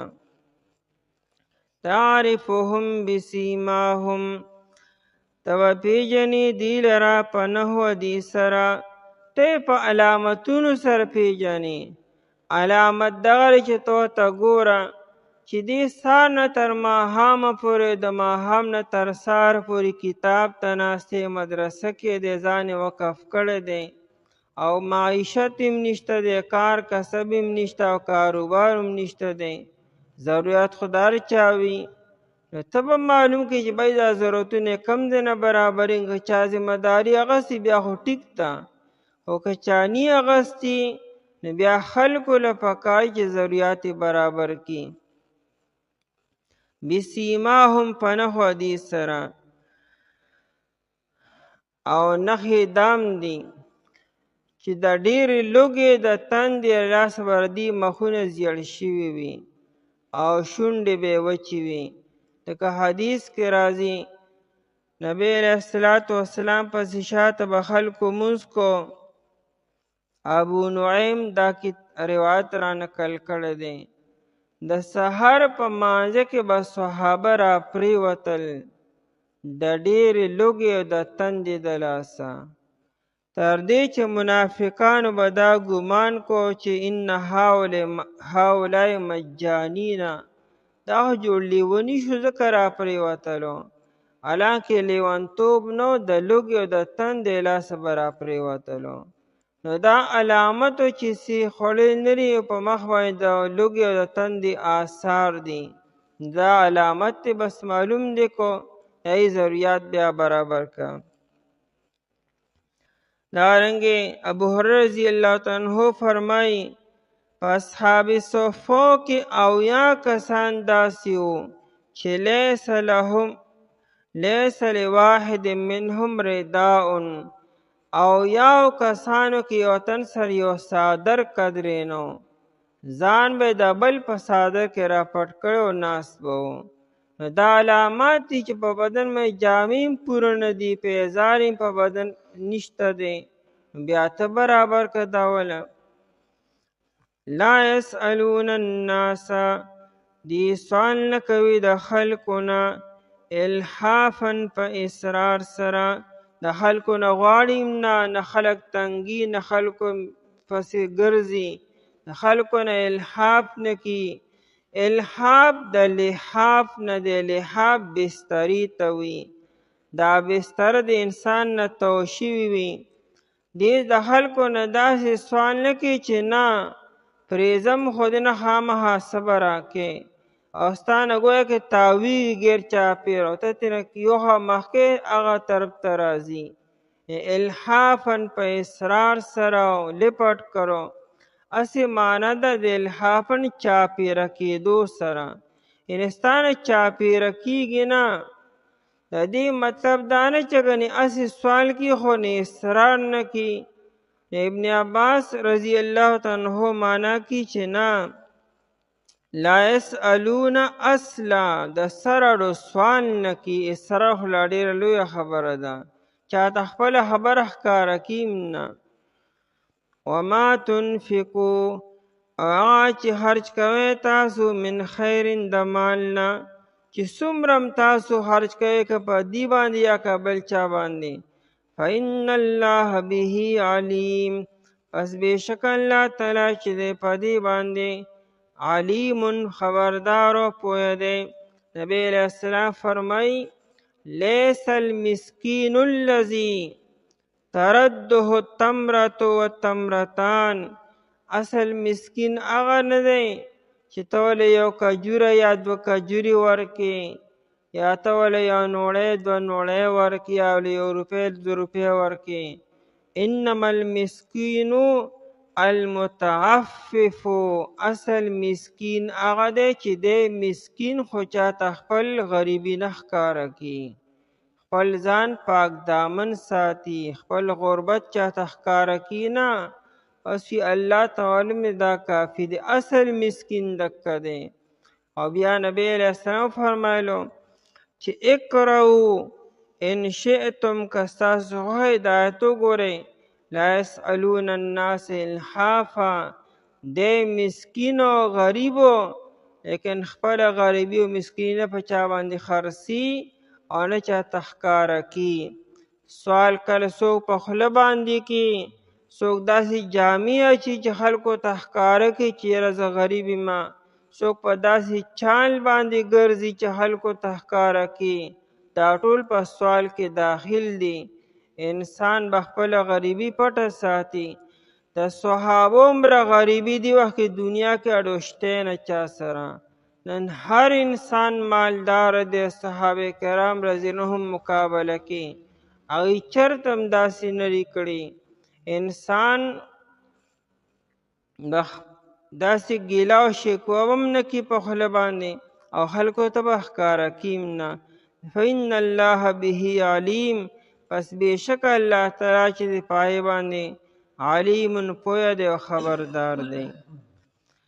صدقې د پاره د فقیرانو کسانو چې دی قید کړی شوي په لار د الله تعالی کې، دی طاقت نه لري د سفر کولو په ځمکه کې، ګمان کوي په دې باندې جاهل انسان د مالدارۍ من التعفف د وجې د سوال د نه کولو نه.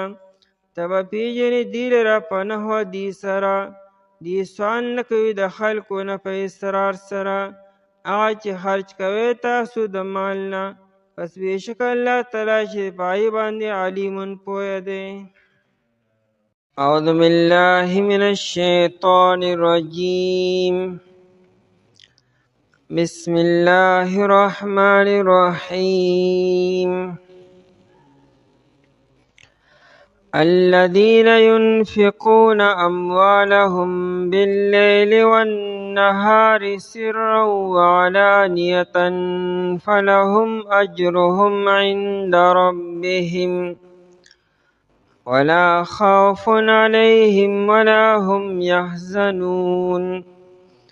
الذين يأكلون الربا لا يقومون إلا كما يقوم الذي يتخبطه الشيطان من المس ذلك بأنهم قالوا إنما البيع مثل الربا وأحل الله البيع وحرم الربا فمن جاءه موعظة من ربه فانتهى فله ما سلف وأمره إلى الله ومن عاد فأولئك أصحاب النار هم فيها خالدون الذين ينفقون کسان چې دی خرج کوي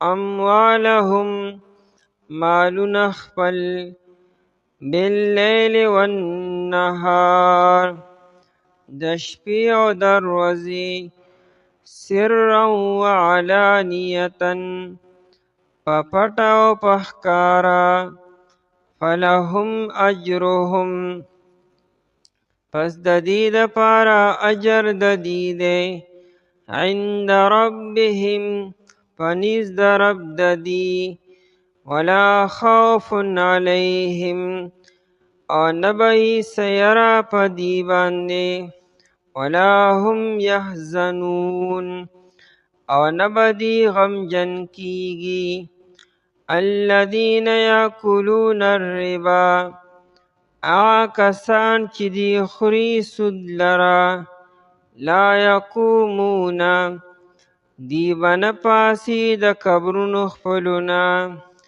الا کما یقوم الذی مگر پشان د هغه سړي چې پاسی با یتخبطه الشیطانو چې لیونی کړي وي دلره شیطان من المس د ټچ کولونا ذالک بانهم دا په دی وجه چې بېشکه دی قالو اوی انما البیع بېشکه سوداګري چې ده مثل الربا پشان د سود ده وحل الله البیع او الله تعالی حلال کړی دا سوداګرۍ لره وحرم الربا او حرام کړی دی سود لره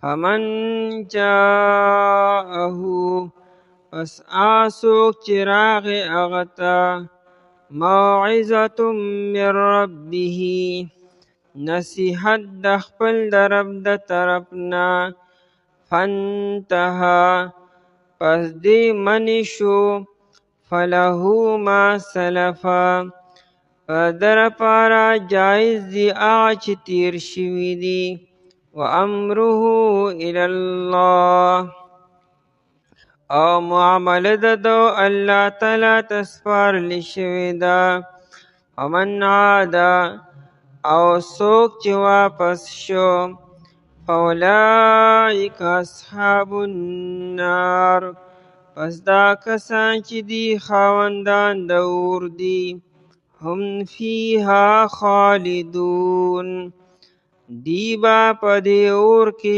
همیشه پاتې کیدونکي وي په لومبني آیت مبارکه کې بیان دی چې صدقې او خیراتونه هر وخت کوئ که د شپې وي که د ورځې وي که په پټه وي که په ښکاره باندې وي موقع او محل ته او ضرورت ته ګورئ څه خاص ټیم بله نه دی مقررو هر ټیم نفقه او خیرات پکار دی د آیت نه مقصد دا دی چې د خپل عادت جوړ کړئ چې څه ټیم هم ضرورت وي چې هغه ټیم تاسو خیرات او صدقه کولی شئ په دویم آیت کې بیان د هغه چا دی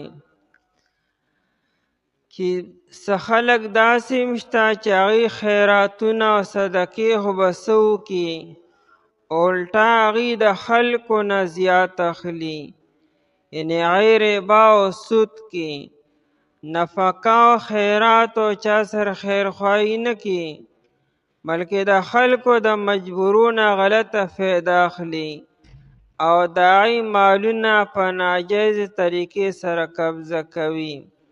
قرآن کریم داعی سزا بیاني چې کم انسان دا کار کی دی چې د قیامت پر ورځ باندې پاسي د ده به علامت او پہچان دا وي چې لکه دنیا کې یو انسان باندې پیریان راشي او دی راغورځېږي او د خولې نه ځګونه خیږي او کله پاسي او کله کینی او بې ترتیبه باندې وي. دغه شانتې دا انسان به د قیامت په ورځ په داسې حالت کې وي چې گویا کې د باندې پیریان ناست او دی بې ترتیبه کله پاسي او کله راغورځېږي. اصل کې د قیامت په ورځ باندې به د بعد ګناهونو ناشنا ناشنا علامتونه به وي. کم انسان چې دو بیبیانې وي او یو بیبي سره زیاتی کړی وي هغې حق نی ورکړی وي د دې انسان پہچان به دا وي چې د یو طرف به مفلوجي دا یو طرف باندې به فالج راغلی وي. د محشر په میدان کې په اربونو په کربونو خلق به وي لیکن دا انسان به خلق پیژني چې دا انسان دی چې د 2 ودونه او 3 ودونه کړي او بیا د بیبي حقوق نه پوره کولو الله تعالی به فالج راوسته دی. یو انسان په امانت کې خیانت وکړو یا مال غنیمت کې اجتماعي اوقافو کې خیانت کړی دی نو د قیامت پر دې انسان علامت بداوي چې یو جنډه به ردت املا پورې انختی وي هغه په محشر میدان کې د سره وي. دا به علامت او پہچانی چې د انسان دوکه کړی او خیانت کړی دی. نو دارنګې چې کم انسان په دنیا کې دا ربا او سودی معاملات کړي وي او ځان نی ساتلی د قیامت پر به د انسان پہچان علامت په دې سره کیږي چې دا انسان به لیونی وي. لکه څنګه چې د نیکو اعمالو به ځان له علامتونه او پہچانی. کم انسان چې په دنیا کې اودس کامل طریقې سره کړی دی خو پوره سنت طریقې سره اودس کړی دی د قیامت په ورځ باندې به په اربونو په کربونو خلکو کې ورده پہچان کیږي چې د اودس اندامونه او پړکیږي به کغر المحجلین. نبی علیہ الصلوۃ والسلام تشبیه ورکړی ده لکه څنګه چې یو اسی او دغه په دې تندي باندې سپینه ټاکی وي او د خپو دا پنډې او دا خپې چې د بدل وي یا سپین وي یا بل رنگ وي د اس نور بدن یو شانتی ری خو لیکن د خپو دا پنډې بل شانتی ری نو دا اس ښکلیم ښکاري او پیژندلی کیږي په اسانه باندې. دارنګې دا انسان به د قیامت پر ورځ پیژندلی کیږي چې دا انسان مونځ به یې صحیح کو یعنې اودس به یې کامل طریقې سره کو. نو آیت کې مذمت بیانیه دې خلکو. د آیت مبارکه د فتح مکې په موقع نازل شوی دی او آخرانی حکم عمر بن خطاب رضی الله عنه فرمایي چې د حرمت راغلی دی نغه سود حرام شوی دی او د هغې وجه دا وه چې دانه چې د فتح مکې نه مخکې مسلمانانو ګنې سود کو نو اوس الله تعالی حرام کو. نه د سود حرمت اصل کې د مکی مکرمه په دور کې راغلو ان نبی علیہ السلام لا هجرت نو کړي د مکی دور په آخر کې دا حرمت راغلو. په سوره روم کې دا ذکر دی او ما اتیتم من ربا لیربو فی اموال الناس فلا یربو عند الله. دا تاسو چې کوم په سود باندې کوم پیسې ورکوئ یا اخلئ دا ډیریږي نه دا به کمیږي نو حرمت خو هلته راغلو. په دې 8 کاله کې مسلمانانو سود نه کړی مدینه منوره کې. قرآن کریم خو بار بار د انفاق بیان کی چې الله په لار کې ورکې، د الله په لار کې ولګوئ. نو مسلمانانو به کوم ځای کې سود کړی وي. مکه مکرمه چې کله فتح شوه، نو د مکې مکرمې خلکو د طائف خلکو به دا کار کو. د طائف خلک ډیر زیات مالدارو، هغوی به د مکې خلکو له قرض پیسې ورکولې په مدت باندې د 6 میاشتو د کال لپاره. او بیا به چې هغه ټیم برابر شو، دوی به ترې پیسې واپس غوښتې، هیڅ سر به نه وي. نو دوی به له ټیم نور هم سیوا کو او شرع سود به ورته سیوا کو، نورې به سیوا ورپسې راکې به. نو په دې طریقې سره به ټیم تېرېده او هیڅ سره به پیسې نه وي. بیا به ورته ټیم سیوا کو او دغه به ورته سود به ورته سیوا کو به. مکه مکرمه چې کله فتح شوه، نو قرآن کریم د آیت مبارکه نازل کو. نو حرمت مخکې راغلی دی، خو چونکې د مکې مکرمې خلک عادت شوي وو او د طائف خلک د سود سره عادت شوي وو، او دا عادت بیا ډیر په اسانه نه ځي، ډیره په ګرانه باندې ځي. نو قرآن کریم صراحتا دا نازل کو چې حرمت راغی، او اوس هم چې څوک دا کار کی بیا مو د حرمت نه بعد هم دا کار کی، دې انسان به دا مثالي چې د قیامت پر به دا انسان لیونی پاسی به، حالانکې روغ به وي خو د لیونو حرکتونه به کی، او دا وردر په ډېر د ذلت خبره وي. او قرآن کریم چې اوس هم څوک منې نشو، نو الله تعالی د الله رسول سره بیا اعلان جنگ کی چې د بیان وروستو آیتونو کې را روان دی. الذین ينفقون اموالهم، هغه کسان چې خرج کوي خپل مالونه. آیت کې بیان دی چې صدقې هر ټیم کوي، ټیم وله مه مقرروئ، عموم نه کار واخلئ، که د شپې که د ورځې که سهار او که ماښام، هر اوقاتو هر فصل کې په هره میاشت کې. آیت مبارکه اصل کې د علی رضی الله عنه باره کې نازل شوی دی. ابن عباس رضی الله عنه فرمایي چې د آیت د علی رضی الله عنه باره کې نازل شو. د سره 4 درهمو، یو درهم د شپې صدقه کو، یو درهم د ورځې صدقه کو، او یو درهم یې په پټه باندې چاله ورکو، او یو درهم یې په ښکاره باندې ورکو. نبی علیه الصلاة والسلام ترنه تپوس هم وکړو چې دا دې ولې وکړو؟ نو هغه ورته وویل چې غواړم چې هر ټیم زما اجر ولیکلی شي، هر ټیم زما صدقه وشي. نبی علیه السلام وایي زه هم دقه شان به درته میلاویږي څنګه چې تا وکړو. نو آیت کې ترغیب دی، که د شپې ضرورت د شپې صدقه وکړې، که د ورځې ضرورت د ورځې وکړې، که د ښکاره مکره ښکاره وکړې، که د پټې د نو په پټه باندې وکړې. لیکن آیت کې یو ترجیم ورکړې ده چې دا د شپې صدقه کول غوره دي د ورځې نه، او دا په پټه باندې صدقه کول غوره دي د ښکاره نه. په ښکارم جایز ده، خو دا په پټه باندې کول زیات بهتر دي. باللیل والنهار، لیل یې مخکې کو، نهار یې وروستو کو، د شپې او د ورځې. نو دا مخکې کولو اشاره دې طرف چې د شپې زیاته غوره ده، والنهار د ورځې نه. سرا وعلانیتا، په پټه او په ښکاره باندې. نو دا سرن یې په علانیتن باندې وړاندې کو، مقدم کو.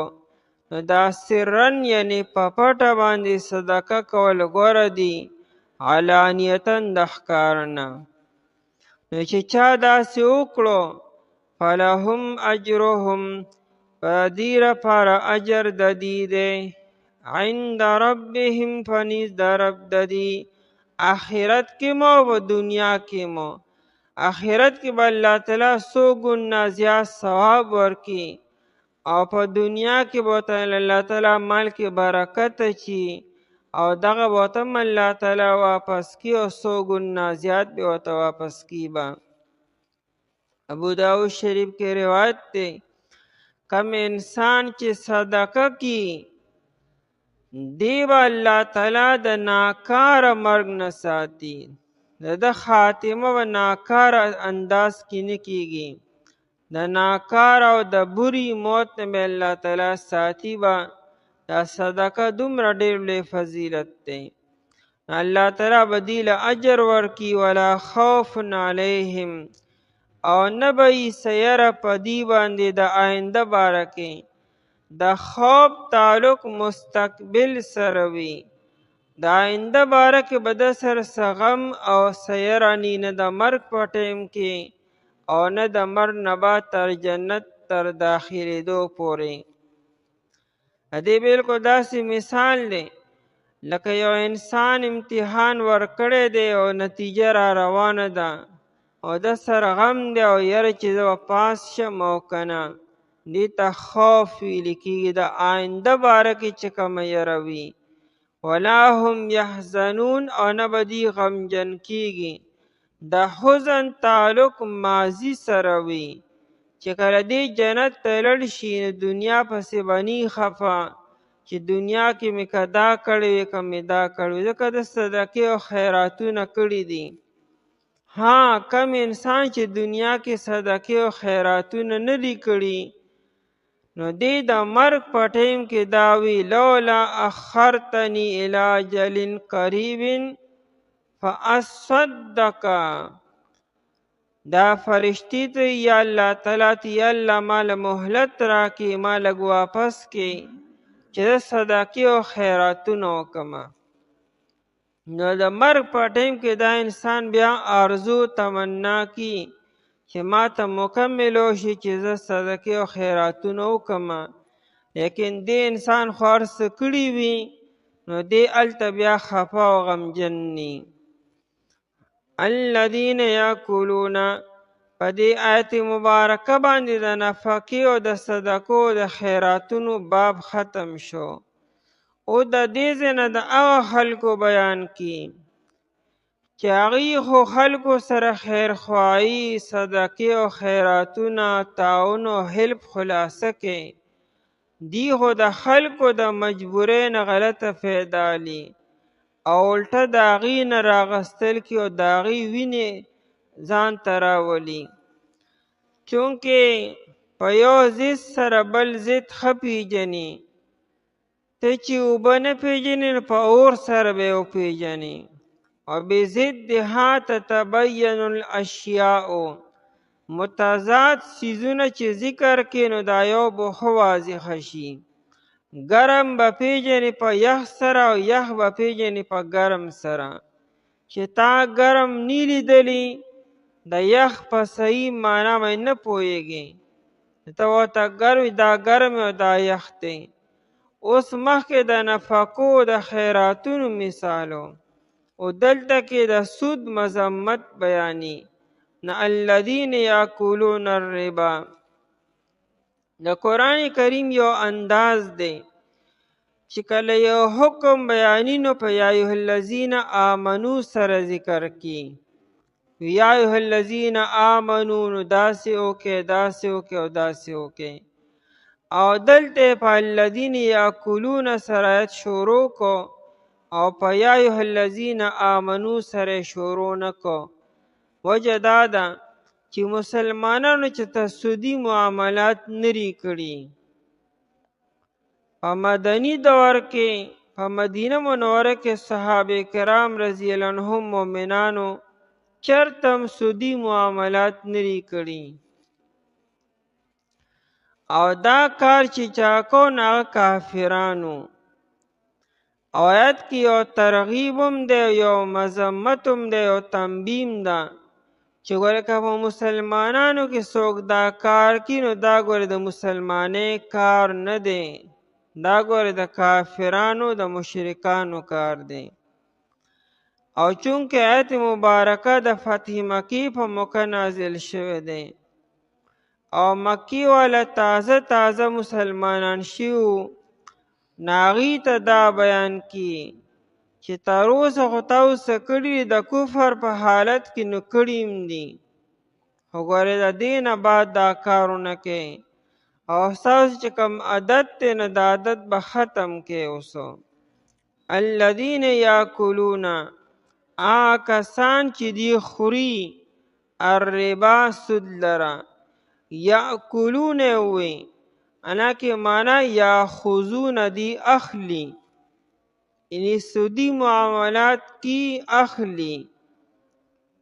او قرآن کریم یاکلون وی انسان چې لین دین کی تجارت کی یا سودی معاملات کی نو مقصد سره چې د خپل خېټه ډکه کی، یعنی خپل ضرورت برابر کی. نو چونکه د لین دین اهم مقصد د انسان د خېټه ده، دغه وجه نه قرآن کریم یاکلون وی. باقی صرف خوراک ته نه دی مرادو، سودی معاملات چې ارنګ دي، که په خپله کول دي، که ورکول دي، که اخیستل دي، که تجارت کول دي، که د هغې پرچار کول دي او که د هغې هغه کتابت کول دي، چې څومره طریقې دي هغه ټول ترې مراد دي چې څوک دا کار کوي. ربا په عربی کې لغوي معنی زیاتوالی، زیادت، او په اصطلاح کې ربا هغه زیادت ته وي چې د هغې مقابله کې څه عوض نه وي، یعنې د پیسو مقابله کې پیسې وي خو یو طرف ته کمې دي او بل طرف ته سیوا دي، نو دا زیادت چیرې دې ته ربا او دې ته سود وي. لکه تا چاله 1000 روپۍ ورکړې او د هغه نه ته 1100 روپۍ غواړې، نو دا 1000 خو د 1000 مقابله کې شي، خو دا 100 روپۍ د څه مقابله کې دي، نو دغه 100 روپۍ دا ربا او دا زیادت دی. او اصل کې دا پیسې چې تا قرض ورکړي وي، بل له دې پیسې قرض ورکړي او بیا د هغه نه مطالبه کې د زیاتو، نو دا سیوا پیسې اخیستل دا حرام دي، دې ته ربا ویل کېږي. یا تا نغدې پیسې ورکې نوې او زړې ترېنه ډېرې اخلي، یا زړې ورکې او نوې ترېنه ډېرې اخلي، نو دا چې کوم سیوا دي نو دا ربا دی او دا زیادت دی او دا حرام دی. د یو ملک کرنسي چې وي، د یو ملک کرنسي هغه چې په یو بل سره بدلې نو کمې بیشي حرام دی. او که چېرې کرنسۍ بدلې شوې، لکه روپۍ د ډالر مقابله کې، یا روپۍ د ریال مقابله کې، یا روپۍ د درهم مقابله کې، نو بیا کمې بیشي جایز دی. یعنی ته 1 لاکھ روپۍ ورکې او درهم اخلي، نو بېشکه درهم ډېر هم اخیستی شي، کم هم اخیستی شي، خو چې روپۍ د روپۍ په مقابله کې وي نو دا بیا برابر ورکې، لیکن نوی نوټ او زوړ نوټ یو برابر دي، خو چې د یو ملک کرنسي وي نو په دې کې دا سیواوالی چې دا حرام دی. ربا دا زیادتو، یو قرآن کریم ربا بیان کړی ده او یو احادیثو کې د ربا ذکر دی، یو ته ربا القرآن بل ته ربا الحدیث. قرآن کریم چې کوم ربا حرام کړی را دکه ده، د طائف خلکو به مکی والو له پیسې ورکولې، او مکه مکرمه کې هم څه سرمایه‌دار خلک داسې چې خلکو له به قرض پیسې ورکولې، او په هغې کې به 6 میاشتې او 2 میاشتې مدت مقرر و، او هغه څو میاشتې بعد باید پیسې سیوا اخیستې، نو قرآن کریم دا حرام کو. د مدت مقابله کې سیوا پیسې نشي اخیستی چې تا ته 2 میاشتې او 6 میاشتې به تا ته ګورم مال به سیوا راکړې، دې مقابله کې پیسې سیوا نشي اخیستی. یو په احادیثو کې ربا حرام شوی ده. نو احادیثو کې نبی علیہ السلام 6 څیزونه بیان کړو.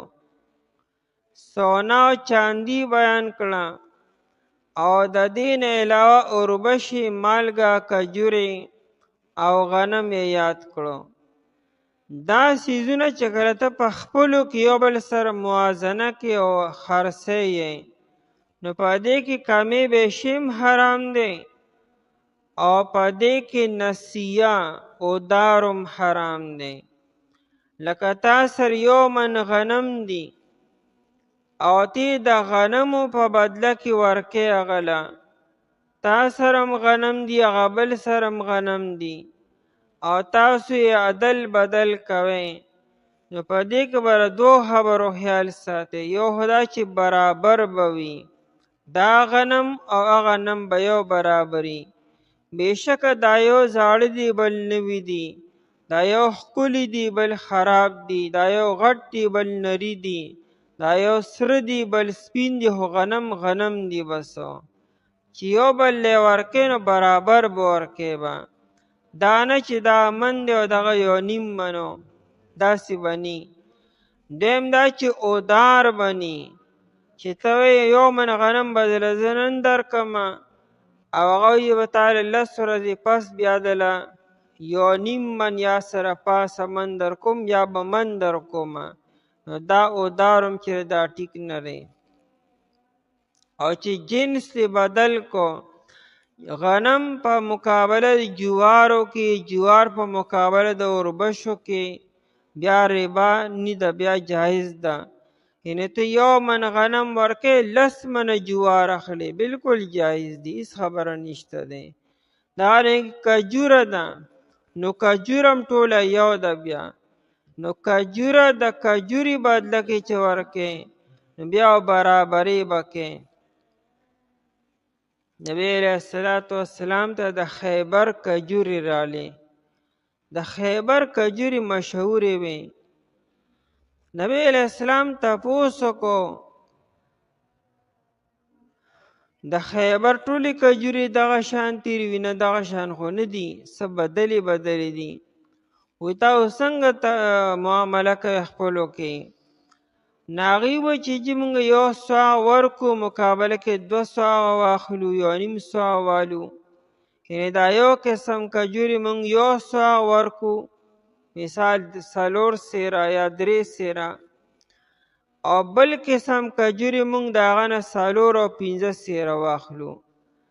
نبی علیہ السلام دا خو ربا ده، دا خو حرام دي دا څیزو، ځکه کجوره ټول یو جنس دی. نو چې کجوره د کجوري په بدله کې ورکې، نو دا بیا حرام دی. نو څه به کوې بیا؟ قیمت یې کا، دا کجوریم قیمت کا، هغه کجوریم قیمت کا، دا غنمم قیمت کا، هغه غنمم قیمت کا. دا غنم مثال په 6,000 من دی، هغه غنم په 8,000 من دی. دا غنم هغه له ورکه، غنم تیواله 2,000 روپۍ به سرسیوا راکې، بهی دا خو غنم مته د قیمت کړي دي. نو قیمت که هر یو څیزو، او بیا د قیمت په بدله کې وکړه سي. لیکن چې د غنمو بدله کې بیا به کمی بیشي، بیا حرام به وي. نو دا حدیثو کې دا ربا حرام شوه، او قرآن کریم هغه د قرض او معاملات چې دي په کمی بیشي سره حرام دي. دا ربا قرآن کریم ولې حرام کړه؟ اصل کې په ربا سره اقتناز راځي.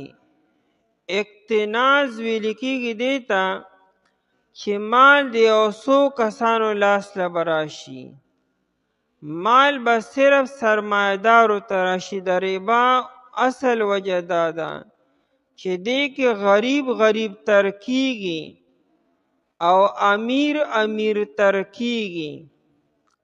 د غریب غربت نه ختمیږي. حالانکه په ظاهره کې تا غله قرض پیسې ورکې، خو د هغه ته مزید قرض مکروس کې، مزید هغه د غربت کې ورځي. او مالدار خیرخواهي نه کوي، مالدار مزید مالدار تر کیږي. بل دا چې مال د یو څو کسانو لاس ته به راځي، مال به راجمع کیږي یو تن ته. او د قرآن او د شریعت مقصود دا دی چې دا مال د خور شي د خلکو منځ کې. قرآن کریم هلته وایي کی لا یکون دولة بین الاغنیاء. دا قرآن کریم چې دا خبره کوي دی وجه داره چې دا مال صرف د مالدارو خلکو په لاس کې را نشي، چې دا د خور شي د خلکو منځ کې. دغه قرآن کریم تجارت کوي چې دې کې د غریب هم فایده وي، د امیر هم فایده وي. مال به د ډېرو خلکو پکې الله پاک به رزق برابر کړي. او سودی معاملاتو کې صرف د 2 کسانو منځ کې مال چلیږي. او چې تا را دې مال باندې یو فیکټري قایمه کړه، یو کارخانه دې ولګوله، په سوونو په زرګونو خلک رزق پکې کې شروع شو. مال په ای طریقې سره هم سیوا کېږي، دلته هم سیوا کېږي. بل د سودی معاملات وجه بیروزګاری و پیدا کېږي، بیروزګاری به نور هم سیوا کېږي. او چې کله مال تجارت کې ولګي نو بیروزګاری به ختمیږي ورسره. دا بانډونه هم د دې وجې نه حرام دي. دا په ایزي پیسه باندې پیسې چې خلک ورکي او دا کمې بیشي 20 روپۍ 1000 پسې کټ کي، دا هم حرام دي. دا پیسې اخیستل چې دکاندار یې الي او که بل څوک یې الي، ځکه دا پیسې د پیسو بدله کې دي. ته 1000 روپۍ 1000 روپۍ به ورکې به. ها که کمپنی کټ کي نه ټیک ته، خو ته به ترېنه نه کټ کې سوایي. دا کم دکاندار چې 20 روپۍ 1000 روپو پسې کټ کی، دا د حرام کی دا کارو. که د پیسو مقابله کې پیسې اغستل سیوا یا کم د ناجایز دی بیا. او یا دا بانډونه دا د قرض حیثیت دی، ستا پیسې حکومت سره قرض پرتی دي او په هغې باندې بیا ته انعام اخلي. او د انعام په لالچ کې دا پیسې کېښودل دا هم جایز نه دي. نو دې وجې نه دا چې دې کې دا پیسو حیثیت د قرض دی، او په قرض باندې سیوا اخیستل یا د دې معاهده کول دا منع دي.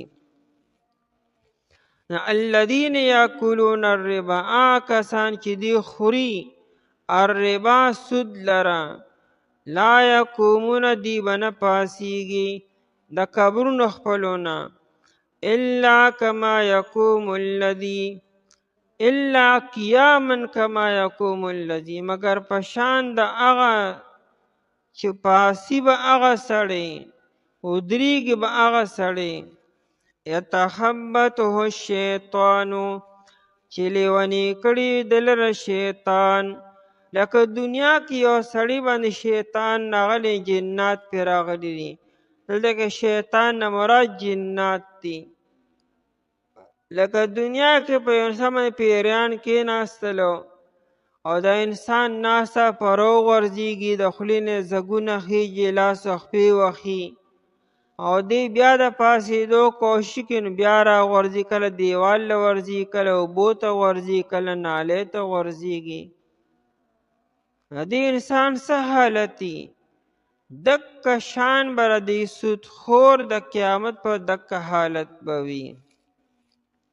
دی به مکمل لیونی نی، روغ به وي، خو حرکتونه به د لیونو کې. خبط اصل کې هغه ګرځېدو ته وی خبطو چې انسان په یو ترتیب باندې باوقار انداز کې نی روانو، کله یو خوا کله بل خوا، کله یو غورځي کله بل خوا غورځېږي.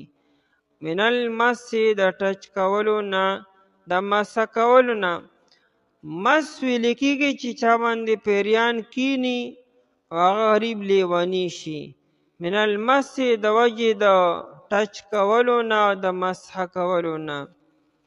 ذالک بانهم الله تعالی دا سزا دی لولی ورکی ذالک بانهم دا په دی وجه چې بشک دی قالو اوی انما البيع مثل الربا بشک دا سوداګری چې دا مثل الربا په شان د سود دی انسان د سترګې بیا پټی شي حالانکه دی له داسې ویل پکارو چې انما الربا مثل البيع بیع بالاتفاق جائز دا صحیح دا ربا کې اختلاف دی نه ربا حرام دا نو دی ربا او سود او دا سوداګری چې را دی بالکل یو شان کړو بلکې دا بیع چې دا سوداګری چې دی په شان د ربا کو دی وی په دواړو کې سرمایه لګي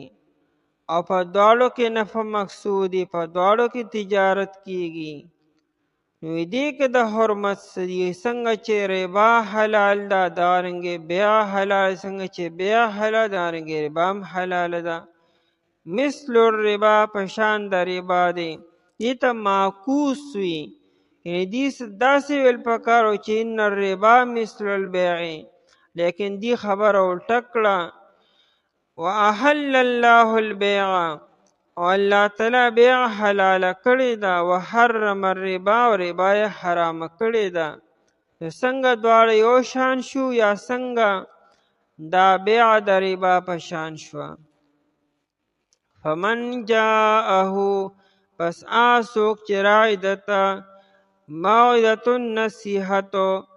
نصیحت ہوئی حالانکه د حرمت حکم ته مراد دی چې چاته د ربا د حرمت حکم رو رسیدو او د دین پس هم دا کار کوي ویل ګناه دی لیکن قرآن کریم د ربا د حرمت د حکم نه تعبیر په موعظتون سره کوي دا نصیحت دی نستاسو فایده را پکې من ربه طرفا د رب ددنا فانتها پس دی منشو یعنی ځان یو ساتو د ربانا یعنی بس نن نفس بوی نکم نو فلهو ما سلفا پس در فار جایز دی هغه چې تیر شوي دي یعنی د حکم د راتلو نه مخکې چې کم لین دین کړی کم سودی معاملات یې کړي دي هغه ورته معاف دي خو د نن نفس به نه کي د نن نفس به دې صرف اصل سرمایه وصولي به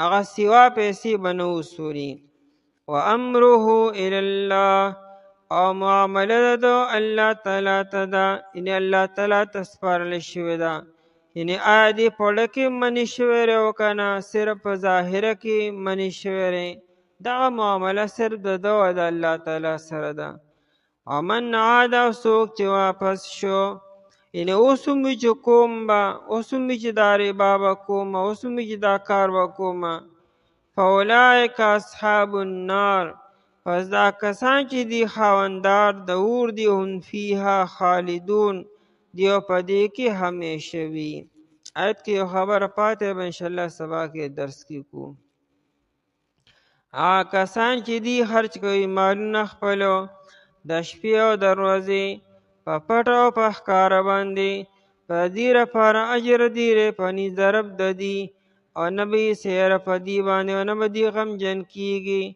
هغه کسان چې دی خوري سود لره دی به نه پاسي د قبرونو خپلونه مګر په شان د پاسېدلو د هغه سړي چې لیوني وکړي ده لره شیطان د وجې د مس کولو نه دا په دې وجه چې بېشکه دی ووې چې بېشکه سوداګري چې را په شان د ربا ده او الله تعالی حلاله کړې ده سوداګري لره او حرامه کړې ده سود لره پس هغه څوک چې رایې درته نصیحتو د طرفه د رب د ده نه په دې منې شو په ده لپاره دي هغه چې مخکې تیر شوي دي او معامله د الله تعالی ته سپارلې شوې ده او څوک چې واپس شو پس دا کسان چې دي خاوندان د اور دي په دې کې همیشه وي